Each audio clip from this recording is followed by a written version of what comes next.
the worst wrestler in WWE history? That's the question we aim to answer today. I saw this video right here from Mr. Santy's app not long ago where he did this tournament bracket thing to figure out who the best WWE superstar of all time was. I didn't watch it all the way to the end, but I like the idea of the tournament bracket thing to determine a thing. And so you can go ahead and check out that video. I'll put the link in the description. But I was like, you know what? I'm kind of sure that, like, again, I didn't watch the end. I feel like it's probably going to come down to one of a couple names. A Hogan, a Cena, maybe an Undertaker, maybe an Austin. I don't know. Maybe a Roman Reigns even. But I thought it would be fun to look at who could be the worst WWE superstar of all time. I created this bracket featuring 64 of the worst WWE superstars, and I reached out to the friendos at the WrestleJuice community forum thing, and I asked you guys, who do you guys think the worst are? So I pretty much took everybody's suggestion, regardless if I believed it or not,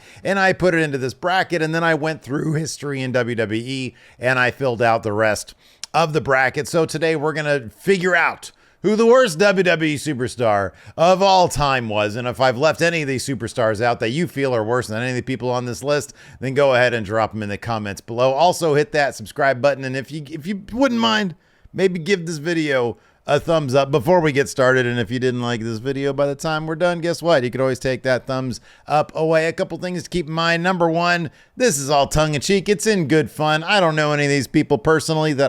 I don't think I know any of these people personally.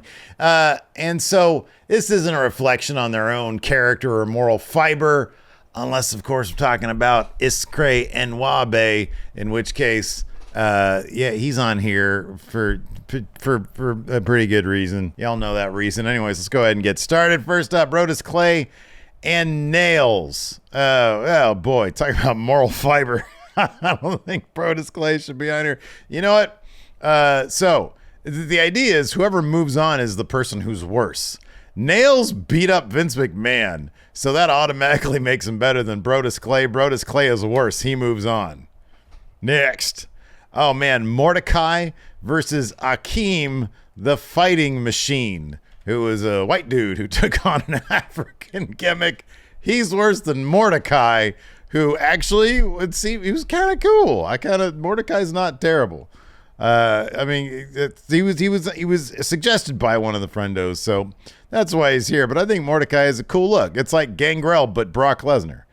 Akeem is worse. Next, Dan Matha, who some of you may or may not remember. He was in NXT for like a moment. He was hyped up through a bunch of video vignettes, and then they brought him out just for Samoa Joe to squash him and to choke him out. It was pretty funny.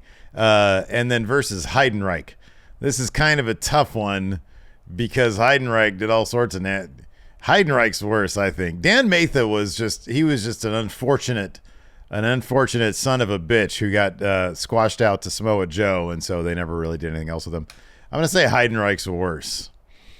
This is tough. WWE Buff Bagwell, who may have single-handedly destroyed the WCW brand on WWE, because if you guys remember back when WWE bought WCW, the plan was for WCW to be the second brand, not SmackDown. It was supposed to be SmackDown already existed. WCW is supposed to be like a third brand. Instead, he had that stinker of a match with Booker T, and they took it off TV. So Buff Bagwell in WWE or Gilbert. Hey, you know what? Gilbert was good for a bunch of laughs. He was there for entertainment purposes. Buff Bagwell in WWE is worse. These are all randomly put together, by the way. I did not. So somebody in our comments said Cesaro, and I don't honestly even know the reason why. I'm sure they explained it, and I think it's sort of he was never properly used, really good in the ring, but had a character nobody can connect with. But nothing's worse than the Ascension being brought up from NXT and immediately made into a joke. The Ascension are far worse than Cesaro. This one is tough. This one is really tough. We've got James Ellsworth and Aldo Montoya, the Puerto Rican Man of War? I think it was. Golly, this is tough. So James Ellsworth beat AJ Styles And this dude wore like what looked like an underwear strap on his head. Man. James Ellsworth was entertaining. I'm going to try to forget the stuff that was going on after he left WWE in his private life. So trying to just focus on like what they did. It's got to be Justin. It's got to be Aldo Montoya's worst, right? Ellsworth actually had the crowd behind him in that match against AJ. Oh, easily. So again, one of the friendos asked for Vladimir Kozlov to be on here. And of course, a lot of people mentioned Giant Gonzalez. Easily, Giant Gonzalez is worse than Vladimir. So he moves on. Oh, wow. The Fabulous Moolah versus Kizarny. You guys remember Kizarny? Here's the thing about Kizarny. I kind of feel like that guy was ahead of his time. He's done some cool stuff since then, a la sort of like kind of like a Rob Zombie-esque character on like the Independence. I have no idea if he's still like wrestling or not. I think it's Sin Bodhi is his name. But Fabulous Moolah seemed like an absolute nightmare of a person. She moves on. Let's see here. Brackus. Brackus playing card versus Eva Marie. I'll be honest with you, man. I can't say too many bad things about Eva Marie. She really did I feel like she really tried. And I like the all red everything. She just wasn't very good at most of the WWE stuff. But I feel like she got kind of an unfair shake too. Brackus. This guy had like the longest number of vignettes between him like being on TV and him actually debuting in the ring. And then I don't even know if I know he made it at TV, but he was released shortly after. It's Brackus. Clearly it's Brackus. Get out of here, Brackus. You move on in the brackets. Jack Swagger versus Jimmy Wang. Man, as much as I would love to see Swagger move on, I was hoping Swagger could get pretty far because I couldn't stand Jack Swagger. I'm fine with Jake Hager for the most part, but Jack Swagger, no way. But Jimmy Wang Yang, I've noticed a lot of his promos have been popping up for some reason on my Instagram.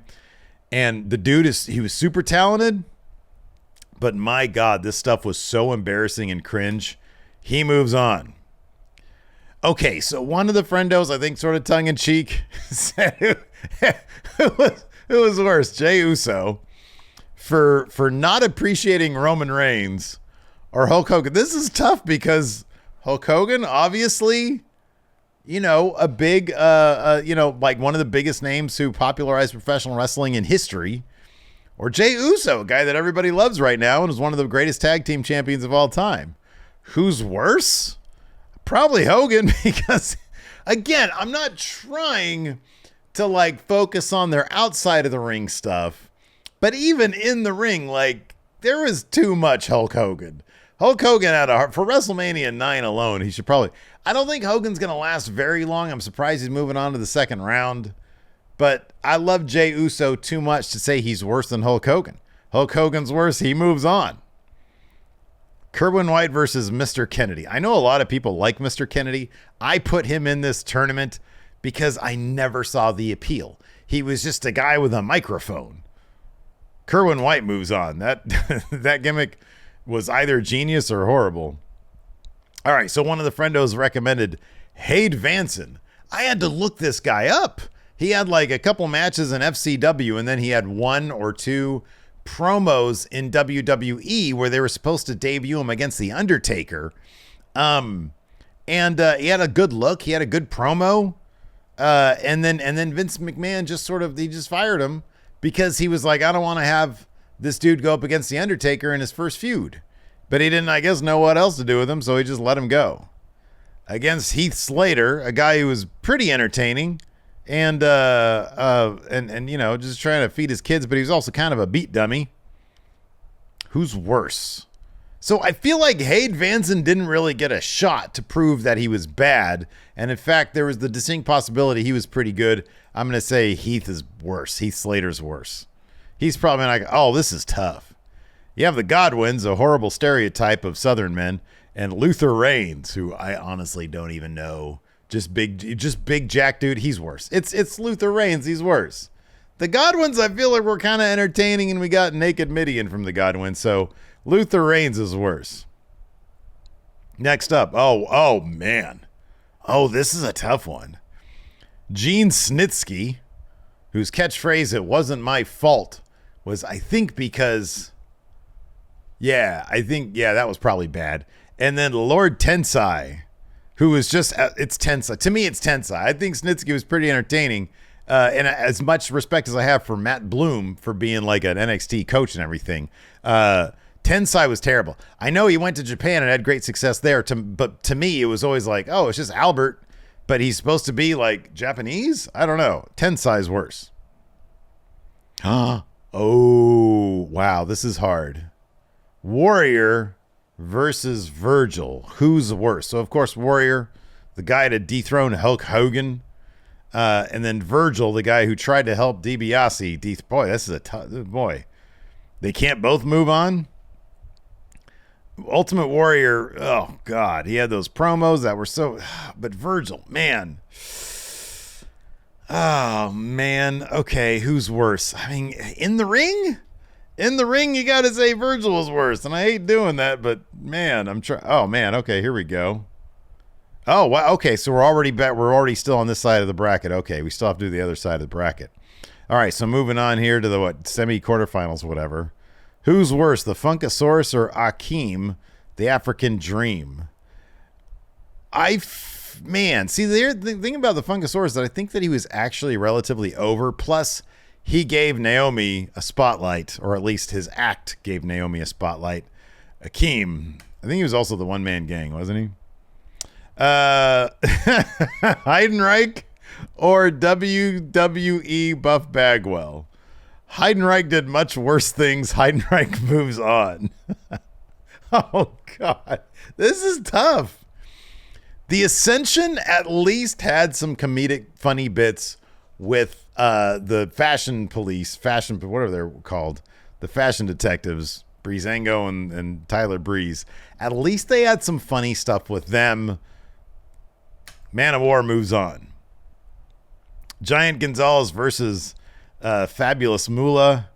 So, look, I know Moolah was like the Hulk Hogan of her day. She just politicked him, but like she literally owned the title, so she could do what she wants with it. Even though it didn't make any sense. But still, the guy who literally had a naked body airbrushed as his costume moves on. Giant Gonzalez moves on. Brackus versus Jimmy Wang Yang. Okay, at least Jimmy Wang Yang was really good in the ring. Brackus moves on. Hulk Hogan versus Kerwin White. I think they dropped the Kerwin White thing after, I think Eddie passed. Kerwin moves on. I mean, come on, Hulk Hogan like popularized American or modern wrestling. He can only go so far in the who's worse category. Luther Reigns moves on because I don't remember anything entertaining about that guy. Tensai versus Virgil. Again, at the very least, Virgil served kind of a purpose. Tensai, I don't feel like it was just Albert. It was just Prince Albert. Again, Heidenreich and Michael Cole. Heidenreich moves on. Oh, man. I feel like Giant Gonzalez, like, dude, you're so big. You got all that. You got that. He did have a presence. He's got to move on. Like, so epically bad. So massively bad. Kerwin White versus Brackus. Good Lord. Okay. Kerwin White versus Brackus. Who's worse? Brackus. Brackus has got to be worse. Luther Reigns versus Tensai. At least Tensai was Albert. Luther Reigns moves on. And who's going to make it to the Giant Gonzalez. I feel like Giant Gonzalez, but he had The Undertaker. It's like one of the worst WrestleMania matches of all time. Brackus versus Luther Reigns. Oh my God. This is really hard. This is really tough. I mean, Brackus has, I think, the record for the longest number of vignettes before debuting. Brackus moves on. Oh, wow. This is tough. This is tough. This is hard. Brackus versus the Giant Gonzalez. So on one hand, the Giant Gonzalez went to WrestleMania and faced The Undertaker in a really bad match. And he also had like a naked dude painted on his suit as his outfit. On the other hand, Brackus's trading card Took him forever to debut. He debuted, and like he's so jacked. But then Giant Gonzalez looks like he's jacked. I gotta give it to Giant. There's something like to be said about being put in such a prominent position and looking this ridiculous. Giant Gonzalez moves on. All right, so moving on to the finals is Giant Gonzalez. Let's go ahead and dive into the other side of the bracket. First up, we've got Marty Jannetty versus Chris Harris. He was Braden Walker, I think his name. He only had a couple of matches there but here's the thing. When you're Marty Jannetty and literally your entire gimmick is you're not your tag team partner, so much so that in history, when people refer to lesser tag team partners, they refer to you as a Jannetty. Of course, you're going to move on. You're going to be worse than a couple of bad matches for the Wildcat Chris Harris.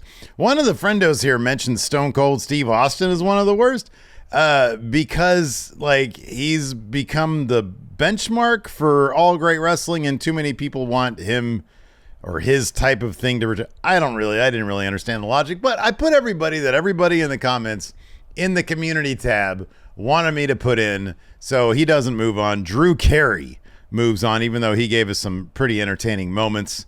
This is a hard one. Fake Diesel versus the Brooklyn Brawler. So here's the thing about the Brooklyn Brawler.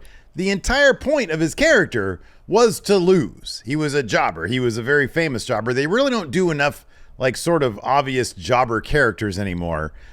Fake Diesel clearly moves on.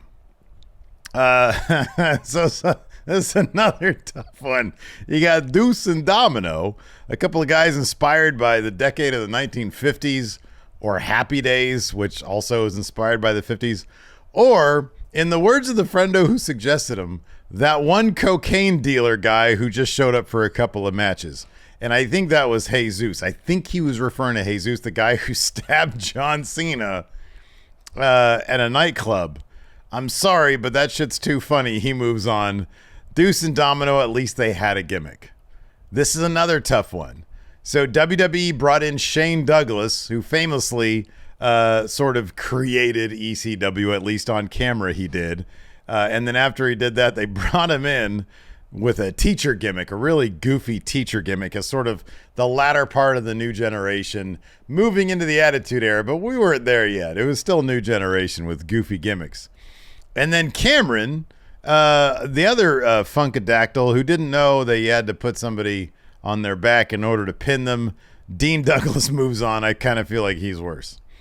This one hurts my soul because I love both these guys. We have Baron Corbin, who really honestly is an immensely talented person who's just been given horrible creative time and time again. It looks like maybe he's going to try to turn around now that he's in NXT. Against Jeff Jarrett. Now, here's the thing. I love Jeff Jarrett now. I love Jeff Jarrett for all of his contributions to the industry, including his work in TNA. I was never a fan of him back in 98 when he made the jump, and then 99 when he made the jump there to WCW. If I went back now, maybe I'd appreciate it a little bit more. I'm going to say, all in all, in the ring, Jeff Jarrett back then in WWE, did less for me than Baron Corbin has, who's had his ups and downs and at times has entertained me. Wow. Leif Cassidy, a.k.a. Al Snow, but before he became Al Snow, he was the Jannetty to Jannetty in the Rockers, or Isaac Yankem DDS. This is a tough one because you'd think that like an evil dentist would be terrible, but I'll be honest with you. You have to kind of appreciate the horror movie aspect of the Dwight Yankem character. Leif Cassidy, who, again, like it was the new Rockers, and yet they named him after a couple of like sort of 70s teen idols. Pretty terrible. One of the friendos requested Goldberg be on here. Goldberg's kind of funny because, I don't know, he's super old and he was like winning a ton of titles as late as a couple of years ago. Or the Mountie. The Mountie, obviously tongue-in-cheek, but still, you know, a Canadian mounted police officer, moves on in this tournament. Goldberg, that dude won a lot. So, I know already I've broken my rule about not moving people along or moving them on in the tournament, given not necessarily what's happened in the ring, but outside of the ring, off camera. And clearly, in this case, Chris Benoit would like win this entire tournament if that's what I focused on, given the heinous nature of his crimes. However, in this case, I kind of feel like the severity of the crime is almost so much that you have to forget about it and only focus about what he did in the ring. I guess, I don't know. This is a really tough one. If for this entry alone, we focus exclusively on like in-ring, God, this is a tough one. All right, just for God, Nia Jax, she's in the ring. In the ring, Nia Jax clearly is worse. I'm going to get shit for that one, I know. All right, Red Rooster versus Muhammad Hassan. Muhammad Hassan, sadly, charisma, talent, they did a really terrible gimmick with him with the terrorist thing. Red Rooster moves on. Fuck that guy. Next, Ryback or Nathan Jones, who is worse? Man, a lot of people like Ryback. He had a catchphrase that was over. Apparently, according to CM Punk, he wasn't very good in the ring and he used to hurt people. Nathan Jones, I barely remember anything about him. From what I understand, he has a relatively successful acting career, but in the ring, like I don't really know much about the guy. I'm going to say he's worse because Ryback was over, damn it. He might be terrible now, but he was over. Fake Razor Ramon or fake or fake Repo Man. I mean, it's actually Repo Man, but he wasn't a real Repo Man. I'm going to say fake Razor was worse. He was, I think, a worse Razor than Diesel was a fake Diesel. He moves on. Oh my God, Eugene versus the Honky Tonk Man. I don't know why people didn't like it. Somebody in the comments wanted Honky Tonk Man to be in here. And I'm not like a big fan of the Honky Tonk Man. Clearly, Eugene moves on, though. He might make it to the finals. It might be Eugene versus Giant Gonzalez for how god-awful this idea was. Next up, we've got Chief Morley versus Mabel. So Chief Morley obviously was not... Chief Morley was, let's take the character of Val Venus, who had some entertainment value, given that his whole shtick was sexual innuendo and being, I guess, a pornography star. Let's take all that away and just make him a dude. God, that's terrible. On the other hand, you got Mabel, who I'll be honest with you, I thought Mabel was kind of cool. Chief Morley moves on. Kurt Hawkins, who had a super losing record in WWE, versus a character who I don't feel comfortable saying their name. Kurt Hawkins moves on, so I don't have to say that character's name. Jackson Riker versus the Great Khali. Here's the thing about the Great Khali. He was a champion. I know he could hardly move in the ring, but he also was a champion and like a legend in India. So fuck off. Great Khali is great. Fuck Jackson Riker. He sucks. All right. Oh, now we're down to round 2. Again, the Jannetty of the group is such an epically bad burn on a person that's stuck with them that moves on. Jannetty moves on. Fake Diesel versus the guy who stabbed John Cena. Fake Diesel moves on. Jeff Jarrett versus Dean Douglas. You know what? Jeff Jarrett, you're good. You're good, man. You did your time. Dean Douglas moves on. The Mountie versus Leif Cassidy. At least the Mountie was tongue-in-cheek. Leif Cassidy was the Jannetty of the New Rockers. Man, we might have a New Rockers semifinal here. Nia Jax versus the Red Rooster. So, like, I am not a fan of Nia Jax at all. I always try to be positive with her. I thought there was some entertaining things she did.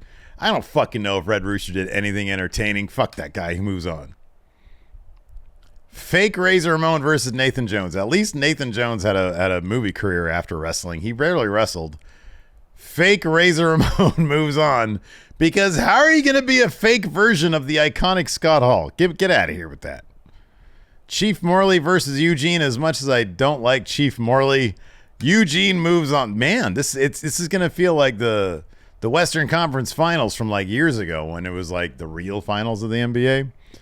At least Kurt Hawkins had charisma. Jackson Riker moves on. Boy, this is a tough side of the bracket right here. Oh, this is hard. So the Jannetty or fake Diesel? Okay, so Jannetty won championships. I think he won the Intercontinental Championship at one point. Fake Diesel won jack shit. Leif Cassidy versus Dean Douglas. Who's worse? I think Dean Douglas won the Intercontinental Championship. I don't think Leif Cassidy won jack shit. And by the way, I'm not referring to Al Snow. I'm referring to the character Leif Cassidy. Again, he was the Jannetty of the team with Jannetty in it. He moves on. Oh, this is tough. The Red Rooster or fake Razor Ramon. Oh, God. Okay. All right. I could do this. Red Rooster at least was around. I know he was a coach in WWE. Oh, man. He had some amount of longevity to him. I'm going to say fake Razor Ramon is worse. Jackson Riker versus Eugene. This is hard. This is hard, but at least Jackson Riker had his own. He had his own faction. Eugene wins. He moves on. Oh, wow. You have fake Diesel and Leif Cassidy, the Jannetty of the Jannetties. I'm going to say fake Diesel moves on because it was very confusing as to whether or not, like, they sort of acknowledged that it wasn't the real Diesel, but then I think they also try to get away with it. The concept itself was so bad. Okay, I will say this about Nick Dinsmore, a.k.a. Eugene. He was a capable wrestler. Eugene had some redeeming qualities. That dude really tried his damnedest to make it work. I think he won championships or something. Fake Razor never did. He moves on. Oh, no. It's all come down to this. Fake Diesel versus fake Razor Ramon. Who will move on to face the Giant Gonzalez? So, at least fake Razor tried to do the accent of Razor Ramon. And he looked more like Razor Ramon than fake Diesel did Diesel, I think. What are some other possible... Like, they're literally, it's like bad and bad. Dang it. All right, fake Diesel, fake Razor. I kind of feel like fake Razor gave it more. He had the toothpick. He had the slick back hair that kind of, he had the 5 o'clock shadow. I say fake Diesel moves on. Oh, wow. So it's now fake Diesel versus the Giant Gonzalez for the crown of who's the worst superstar of all time. And the winner goes to the guy with the naked body painted on his tights. Giant Gonzalez wins, everybody. It's the guy, you can't have just a naked body painted on your persona and think you're going to get away with it. He delivered a god-awful match against The Undertaker at WrestleMania. I don't know. I think he spent some time in WCW. Maybe he was a legend somewhere else. I don't know. But the Giant Gonzalez totally wins the worst superstar of all time tournament. Hey, I think this tournament is available on bracketfights.com. So you should check it out there. Thanks, everybody, for tuning in. Check out one of these videos over here. If you like this, give me some suggestions for other tournaments you'd like to see me do in the comments below. Hit that sub button, that thumbs up. Thanks, everybody.